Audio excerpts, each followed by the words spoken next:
Welcome to Mindfulness Manufacturing, the podcast for and with manufacturing leaders. I'm Mike and this is Trevor.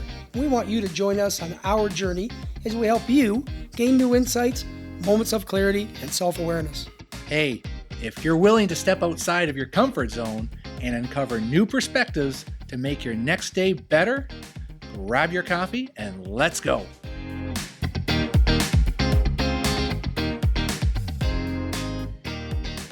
All right, good morning. Good day. Yeah, good day. You might be listening in the afternoon or the evening, morning time for us. This podcast is a little bit different from the ones we've done in the past. No guest, just my good friend Trevor and I sharing our experiences. All right. Yeah, 40 years plus of leading teams, large teams at times, providing some insight in things we learned and the mistakes we made. The one thing, I got some feedback from a good friend of mine. Thank you, Deke, if you're listening. He had said to me, the podcast sounds really good, Mike. I've never worked in a manufacturing setting. How does it apply to me? So I thought a lot about that, and Trevor and I have had discussions. Our experience, the bulk of our career is within manufacturing, as we've discussed. The things we talk about, especially leadership and how to connect with people, mindfulness, that's really what we're talking about today. That applies in anywhere you go, not just on the factory floor setting. That can be in your home life and within your career path. Our stories are manufacturing because that's what we did for a number of years. Yeah, and I've heard, hey, it's not just in manufacturing, and we appreciate that if we can get it to a broader audience, and really just the intent is you're listening, and how is your day a little bit better? I like getting the feedback when someone says, hey, after I listened, I had some insights for that day to maybe do something a little bit different to get a different result. And that's really why we're doing this. Yeah, another change point is we are recording this from my home in the big metropolis of Dutton, Ontario. So any Dutton listeners, we're putting you on the map. Not that you need to be, because this community is about mindfulness, and if you're ever considering coming to Dutton, come on over. It's an awesome place to be. Seems like our sound quality is a little better today, Mike, and we'll continue to do that. More feedback on that, and more improvements to come. That's the journey.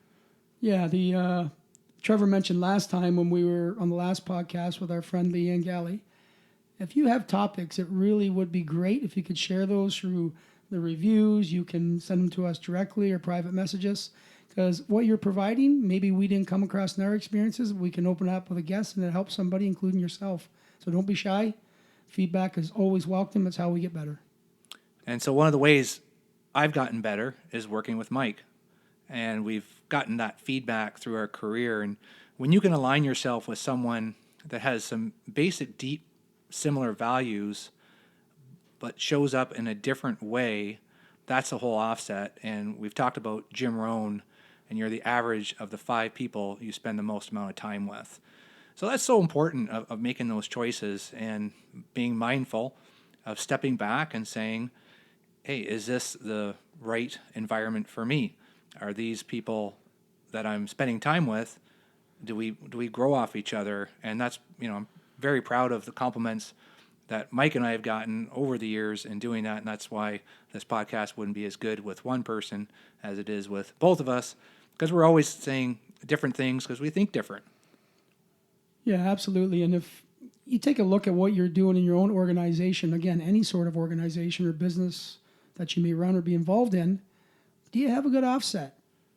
Doesn't mean that, you won't have similarities, but do you actually balance each other where you can share ideas that may be different, push each other to have the best idea for yourself and the organization? One of the topics that we get into is authenticity and being a pillar of emotional intelligence. And we always hear people say, like, that's just who I am and this is how I show up.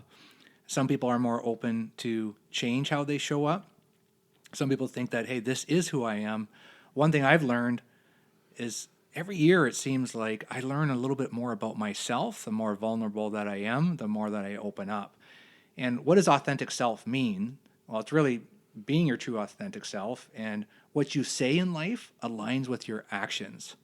We were talking about earlier how when someone says something repeated about myself, like for example, if someone's always saying, hey, I'm a good listener, I'm a really good listener. What does that usually mean to you, Mike? Yeah, it's interesting to me. If you have to tell somebody over and over you're something, you're generally or most likely not to be that something. And the greatest leaders and people that you remember are not the ones that talked about what they were or what they did. It's the actions. And sometimes the actions is not saying anything. Yeah, and I think of it doesn't matter if you're a world leader or just everyday guys like Trevor and I, what your message contains, it doesn't have to use the word authenticity. It comes from a place of authenticity. People will see that and they'll feel it. If you have to announce it, do a gut check and really look at yourself and say, am I truly that person?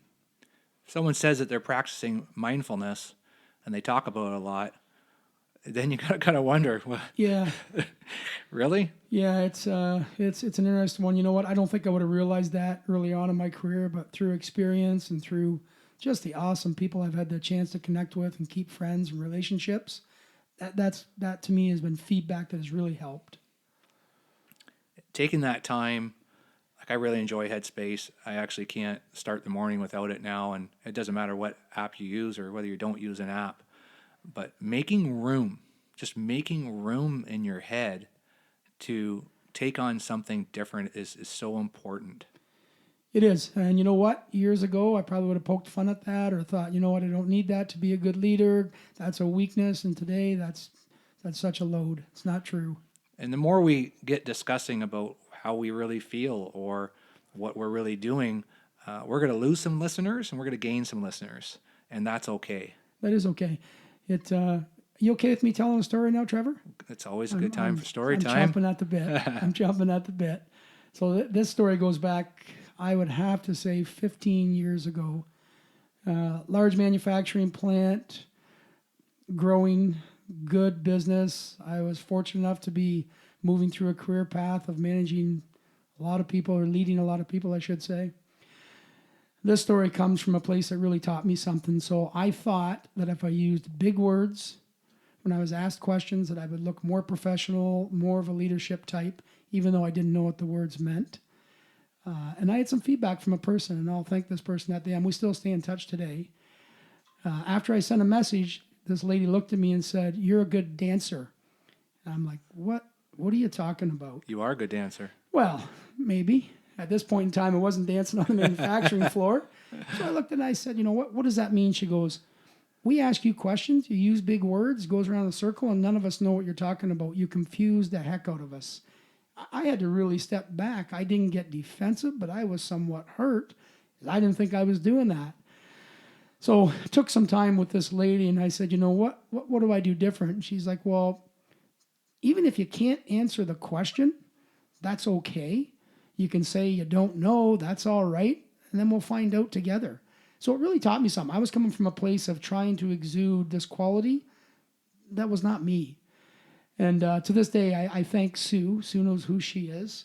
We both went through some pretty hard times losing ones close to us, and I think that connection has really kept us good friends, and I thank her today for the feedback. I changed how I delivered messages. I came from a place of realness. And that's the key, is coming from a place of realness. And that's not easily done because we traditionally want to please others. And sometimes that means showing up like they are. And then that becomes a waste of who you are. Yeah, you know what's interesting? That's so true. So when you advance in your career, and for the listeners, if you're fairly young and you're really hungry on moving through your career path, which is awesome, Trevor and I have both been there. When you don't have someone to really coach or provide feedback, you think because you've changed status and you're making more money at that point that you should be different. Let me tell you something. It's not. The responsibility becomes greater. Absolutely, it does. You are now responsible for more people, and that's okay. It's even more of a reason to be your true self. So, and you think about what we try to do with our partners that we work with every day, it's no different. Because you change status or pay doesn't mean you become somebody different. It's more of a reason to be your true self, because that's why you're promoted. That's why you should be promoted from the authenticity standpoint that Trevor mentioned earlier. And, there are studies that show as people progress in their career, the ego will naturally rise if you're not intentional on doing something with it. And you become less open to change because you're becoming more successful. I mean, it makes sense. You become more successful. I'm going to do more of what I do. I'll listen to others less. And it just happens. And that's why when you see the great ones, like we just talking about Bob Chapman, and he has a great YouTube video on the human approach. And he's been doing this for 10, 15 years, and people just aren't catching on to the fact of it's okay to be kind and care, and you can run a company that makes a lot of money. Yeah, that's a great point. So for the listeners, if you want to listen to some uplifting, really, really great discussion points around people, punch in Bob Chapman on YouTube, whatever platform you use, and you'll be pleasantly surprised. So he has a thing around people, product, performance. And people being the first thing, because obviously if you're good to them and you have a good partnership and connection relationship, the other two come. Most companies today, at least what we see and even what we experienced in the past, they go for performance. And when you're not meeting performance, what's the first thing you look at? The people. But not in a positive way. You're thinking, why can't I get more out of these people? It's like wringing out a towel. Well, it doesn't work.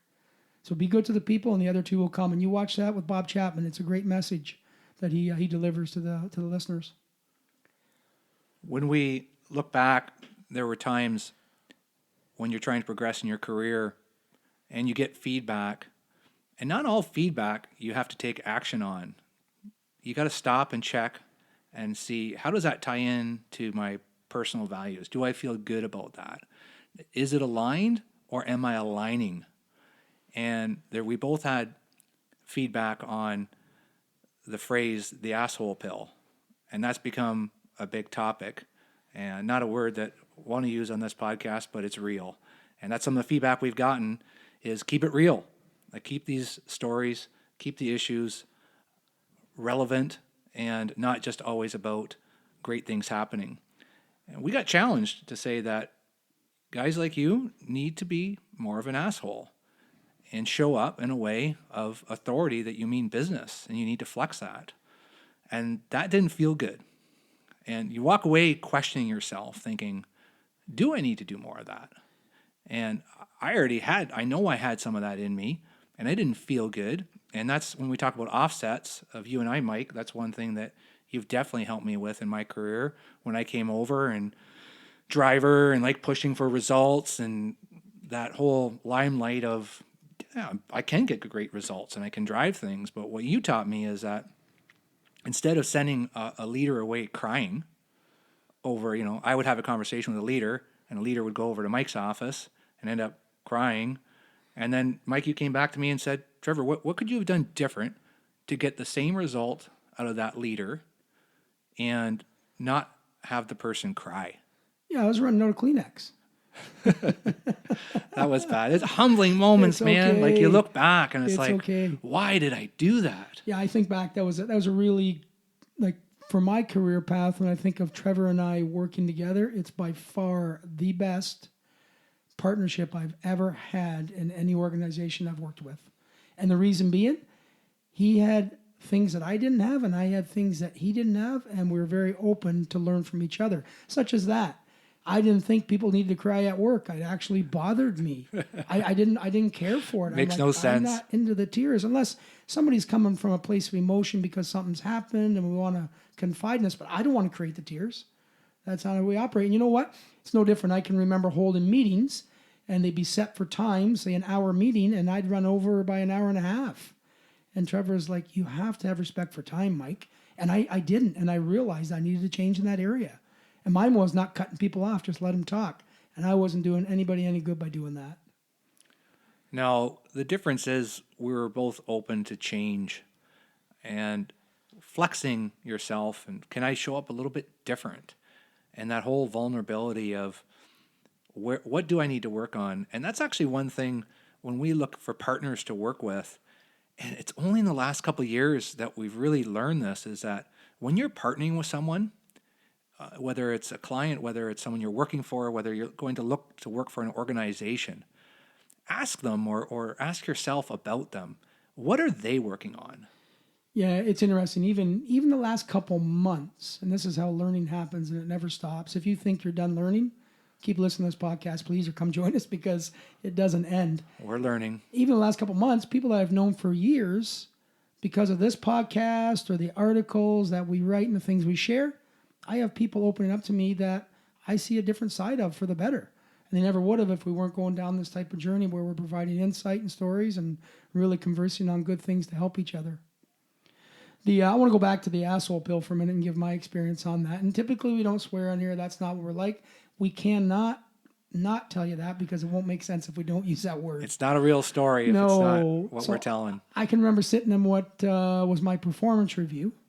And I always look forward to that because I don't know if you've had performance reviews where you walk away and, the feedback is just keep doing what you're doing. And I'm like, okay, what am I doing?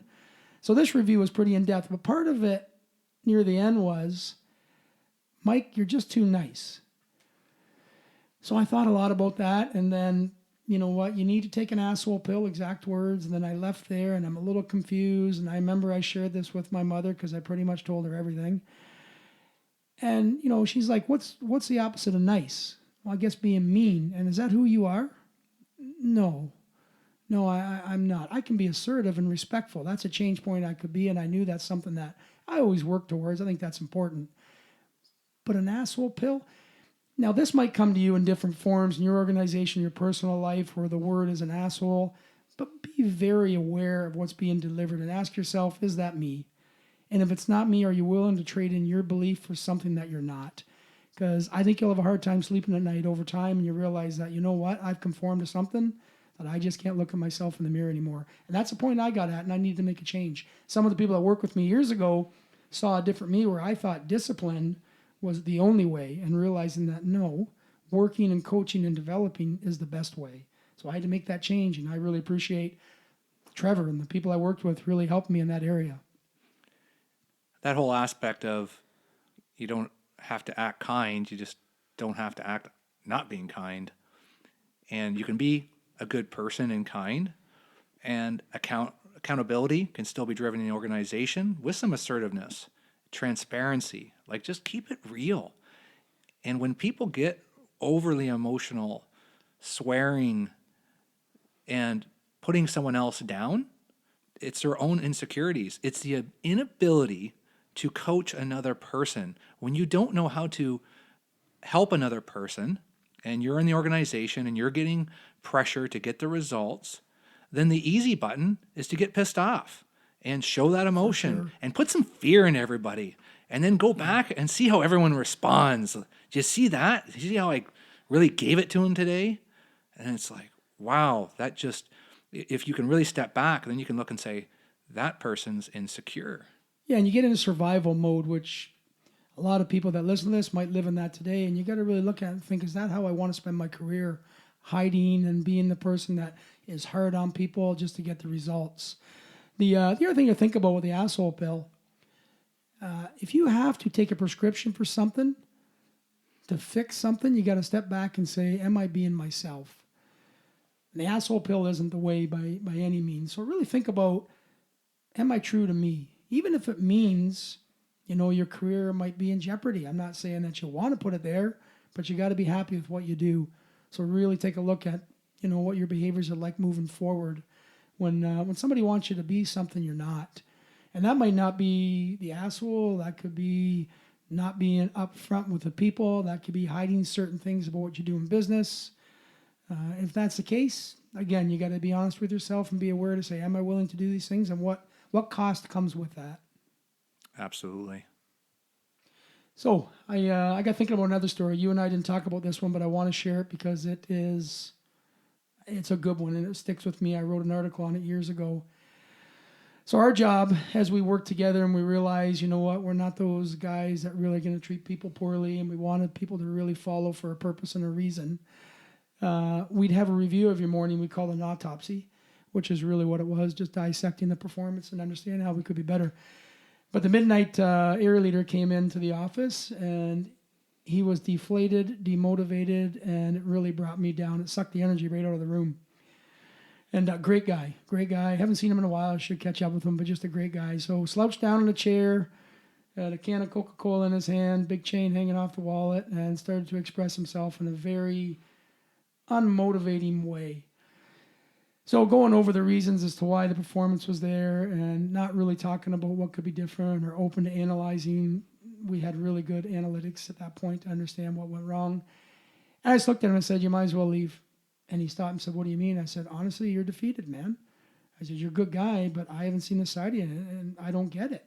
And then he sat up in the chair and I said, look, even if performance during the night isn't great, you got to look at it, get your people together and say, what can I do different to hold on to where I'm at? Not to lose more, because that's the business we ran. It was based off performance at that point, and you don't have the people behind the problem. Long story short is we both learned from each other that day, and Trevor and I realized a little bit before that happened, we had to provide some inspiration to the people that were actually leading the team of people that were building the product.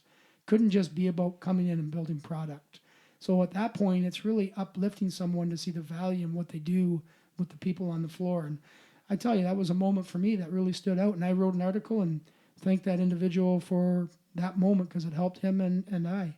That's a great one that applies to any industry or volunteer group or whatever you're in. There's going to be moments where you are deflated, and everyone's going to be in a different spot at a certain time.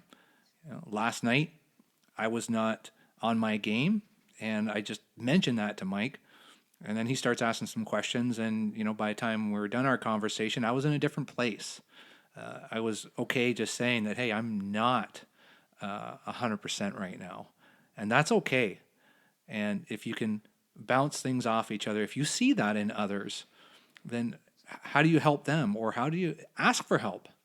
I mean, man, there's nothing more powerful than someone that's saying, hey, I'm willing to ask for help. Working with an owner right now, and he's making a great difference in his organization. He was known to be very assertive and very hot-headed, and he's going around right now telling people that he knows that, and he's asking for their help on how does he show up a little differently. Because you see yourself through your own eyes, but you cannot see yourself through someone else's eyes.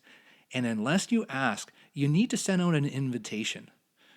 Because there's many times where it's like, Mike, I was thinking about saying something to this person, and he'll be like, does he really, or does she really want that, Trevor? Or is that just something that you want? So there has to be some level of permission and want. It can't just come from you. And so, yeah, think about that. Have you given out an invitation to someone that you trust to give good feedback? And that's when the magic happens. Yeah, great. That's a great point. The one thing, if you're the highest within the organization, you could be a plant manager, maybe you're the business owner. Always remember you have the ability to influence the environment you want. And all that means is if you want an environment of scarcity, if you want an environment of survival, you want an environment of being hard on people, you'll get that back. Not in a way that's positive by any means, but you also have the ability to change that. You can make a difference by being someone that understands people are the reason you're in business. People are the reason why you have a product. So the top level, if you're listening, and we hope you are, you have the ability to step back, do a bit of reflection, do a gut check, be honest with yourself, find someone you trust, somebody that will be, and trust doesn't mean they're going to tell you what you want to hear. All it means is they're going to be candid and honest with you in a very respectful way. Then make a change, one step at a time. It can be scary, but that's okay. Make a change for the better. It's not like you got to take everything on at once. It's just building blocks. But I guarantee you at the end of your career, you're going to feel good about making an effort to be good to the people that are doing the work for the corporation or the business. When your organization gets stuck in a certain culture or just how it is, it's amazing how that type of shift when someone says, oh, this person's at the top of the organization and they're asking for me for help. And that shifts everything. I'm seeing it happen live right now, and I'm so proud of the group that we're working with and the willingness for everyone to change. And that's what I got asked yesterday was, how is this going? And it's like, man, when you work with an organization that it doesn't matter what the position is, everyone seems open to change. That's got to start from the top. It's the only way. And when everybody starts doing it together, it's like, oh man, like mountains are being moved here. Yeah, and I can share one thing I struggled with is realizing that, leading a team of people the way that I was leading through maybe discipline or fear just wasn't me, so I wasn't happy with that, making the adjustments. But I struggled with actually, I can make friends at work, but then sometimes I wouldn't venture into things outside of work. And if I had to redo it today, I would make the connection on both ends. Connection on outside of work and inside of work, knowing that we have a good relationship. So if you think about that, it doesn't mean that you got to spend all your time outside of work, but you spend most of your time with these people. It doesn't just end at the end of the shift. It can be something that you experience outside of work that leads to something very positive. Yeah. How do you have mindfulness without human connection? You don't. I can remember people saying to me, I'll work with these people, but I'm not going to be friends with them. And I kept thinking, how do you plan on doing this every day? How do you plan on actually coming in and working beside someone, not having a relationship? I couldn't live in that world. It doesn't work for me. Some people do. And and there will be people that you don't totally connect with, and that's okay. And that's where the curiosity comes in, and you just get curious and try to understand those differences and learn from it. We learn from different people. And Mike, you talked about earlier, our previous guest, Andrew DeHaan, talked about how you and I work together, and if we were exactly the same, he wouldn't need both of us. No, that was his words. He said, if I have two of you and exactly the same, why do I need two? So you got to have an offset to bring the best from both people. So we hope that you enjoy our offset as much as we do. We have a lot of fun, great feedback from others. Always looking at this next episode to say, how do we bring more value? How does it sound a little bit better? And how do we continue growing, helping? And we just talked about how we're growing and what we've learned through this. Selfishly, there's always that benefit. And when you give, the universe will just bring back more. Always does. Every time. Every time. When Trevor and I get together, which it was a little more in the past because we had a common partner that we did business with. But now we're doing the podcast, so it brings us together. So at least once a month we're here. And it's always helpful for us to talk about our journeys, what we did together, what we learned. And if I had to redo it, which obviously you can't, you take it forward because you're learning things, is anything I can encourage is be true to you. Make the hard choices. Choose courage over comfort, as the saying goes, because it will prove out in the end. You will be a better person. You'll feel better about yourself every time. Yeah, it's a great tie-in to wrap this up on the authenticity of yourself. And it's just so easy being you. And it feels so good to wake up and know that you don't have to put on a show. And you can be the same person at work and at home. It's just, it takes some effort and it takes some change. And yeah, it does take some courage. Yeah, and what we talked about, dancing, laughing, dancing, all those things on being real is so good for the soul. Just because you're a leader doesn't mean that you can't get up and do a boogie with someone. You laugh. You gotta laugh. At work, that's some of the fondest memories I have is joking around, even when the situations weren't the best. Doesn't mean you're not real or you don't put the attention around the problem, but you want to lighten the mood a little bit. You get people thinking differently. If you're showing stress through a very stressful time, how do you think other people will act? You're the leader. They'll mirror the image. If you're showing some light at the end of the tunnel, inject a little bit of humor on the problem, and you embrace the problem rather than basically be concerned or worried, embrace it, you'll get people behind it and you will solve it. I promise you that. Yeah. If you can share your self-awareness, if you see yourself getting stressed out, then just label it, call it. It's like, man, it's starting to get stressed out here. Be honest. There's no reason. Let's just, let's separate our emotion from the problem and say, yeah, the emotions aren't going to go away. They're still going to be there. But it's like, man, this is crazy. We're going to look back and laugh on this sometime. And so right now we just need to get through this problem. Yeah, and the one thing like we found, what Trevor and I talked about, was once in a while, time to time, is just him and I sharing experiences. So we love feedback on that. Please provide us with something you think you want to continue with or throw us a topic. We'd love to be able to share that with the listeners. Right on. Right on. Take care. Have a great day. Listen to the podcast and listen for the next one. Thanks, guys. Thank you.